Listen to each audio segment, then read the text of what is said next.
is how I market or the arbes everything the requisite to YouTube video.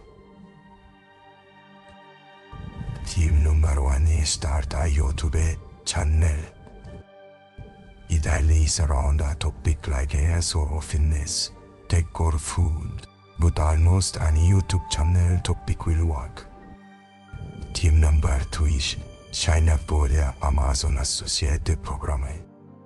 You can go how to do this, and then all you have to do is make at least on sale in the first at 5 days for your account to remain active. Number 3. Create a simple video related to sell products on Amazon.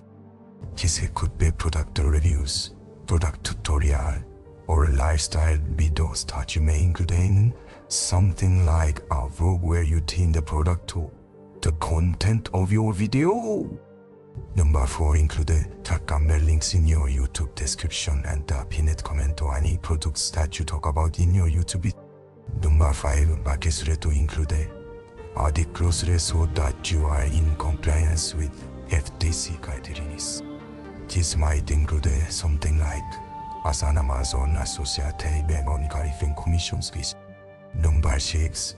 And this is a big one. Put your video on YouTube and make a thread that is easy to find so that loads of people watch.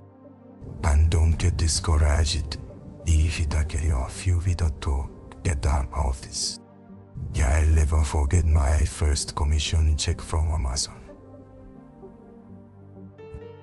You might already do the but you stuck with it and stayed consistent on and learn on new skills. So today, I'm running a little about a busy generation through it. Like clockwork, it's bringing me to tip number 7, which is avoid the biggest mistakes that keep people from getting views and sales on. And actually, if you wanna learn about those mistakes and really my whole process for doing this, I do have a free 1-hour class that's available on demand. If you go to thinkmasterclass.com, you can register for that for free, or just click the link in the description down there. Sean Cannell, your guide to building a profitable YouTube channel. Click or tap the screen to watch a video that YouTube thinks you really like, and I can't wait to see you in our future video.